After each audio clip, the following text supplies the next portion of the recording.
പ്രവാചകൻ ലൂത്ത് നബിയുടെ ചരിത്രം. ഇബ്രാഹിം പ്രവാചകൻ്റെ സഹോദരനായ ഹാറാൻ, അദ്ദേഹത്തിൻ്റെ പുത്രനാണ് ലൂത്ത്. പിതാവ് നേരത്തെ മരണപ്പെട്ടിരുന്നതുകൊണ്ട് ഇബ്രാഹിം നബിയുടെ സംരക്ഷണത്തിലാണ് അദ്ദേഹം വളർന്നത്. ഇറാഖിൽ വെച്ച് തന്നെ അദ്ദേഹം ഇബ്രാഹിം നബിയെ അംഗീകരിക്കുകയും അദ്ദേഹത്തിൻ്റെ പ്രബോധനത്തിൽ ആകൃഷ്ടനാകുകയും സന്മാർഗം സ്വീകരിക്കുകയും ചെയ്തതായിട്ട് ഖുർആൻ വിശദീകരിക്കുന്നുണ്ട്. അദ്ദേഹം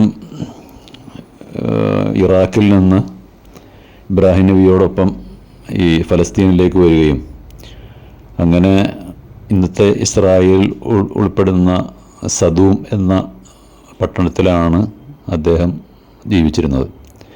അവിടെ നിന്ന് തന്നെ അദ്ദേഹം വിവാഹം കഴിക്കുകയും ചെയ്തു.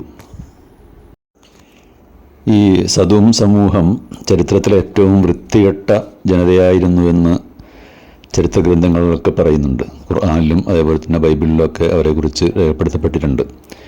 മ്ലേച്ഛവൃത്തികളിൽ ഏർപ്പെട്ട് അത് പരസ്യമാക്കുകയും അത്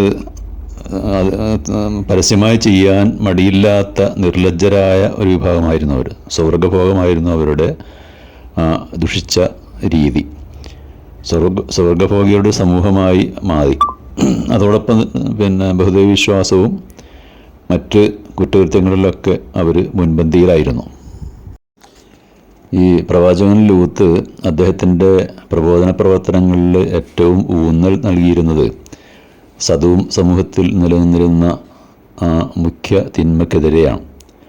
അതായത് സ്വവർഗരതിക്ക് എതിരെയായിരുന്നു അദ്ദേഹം നിലകൊണ്ടത്. അതിന് അറുതി വരുത്തുവാനായി അദ്ദേഹം അവരോട് നിരന്തരം ആവശ്യപ്പെട്ടുകൊണ്ടിരുന്നു. ഖുർആൻ ആ സംഭവം ഇങ്ങനെ വിവരിക്കുന്നുണ്ട്. ലൂത്തിൻ്റെ ജനത ദേവദൂതന്മാരെ നിഷേധിച്ചു. അവരുടെ സഹോദരൻ ലൂത്ത് അവരോട് ചോദിച്ചു, നിങ്ങൾ ദൈവത്തെ സൂക്ഷിക്കുന്നില്ലേ? സന്മാർഗം സ്വീകരിക്കുന്നില്ലേ? ഞാൻ നിങ്ങളിലേക്ക് നിയോഗിക്കപ്പെട്ട വിശ്വസ്തനായ ദേവദൂതനാണ്. അതുകൊണ്ട് നിങ്ങൾ എന്നിൽ വിശ്വസിക്കുക, ഞാൻ പറയുന്നതനുസരിച്ച് ജീവിക്കുക, ദൈവത്തെ സൂക്ഷിക്കുക. ഇതിൻ്റെ പേര് ഞാൻ നിങ്ങളോട് ഒരു പ്രതിഫലവും ചോദിക്കുന്നില്ല. എനിക്കുള്ള പ്രതിഫലം ഈ പ്രപഞ്ചത്തിൻ്റെ നാഥനായ ദൈവത്തിൽ മാത്രമാണ്. നിങ്ങൾ നിങ്ങളുടെ കാമപൂർത്തീകരണത്തിന് വേണ്ടി പുരുഷന്മാരെയാണോ സമീപിക്കുന്നത്? നിങ്ങളുടെ രക്ഷിതാവായ ദൈവം നിങ്ങൾക്കായി സൃഷ്ടിച്ചു തന്ന നിങ്ങളുടെ ഇണകളെ നിങ്ങൾ ഉപേക്ഷിക്കുന്നു. നിങ്ങൾ ധിക്കാരികളായ ഒരു ജനം തന്നെയാണല്ലോ.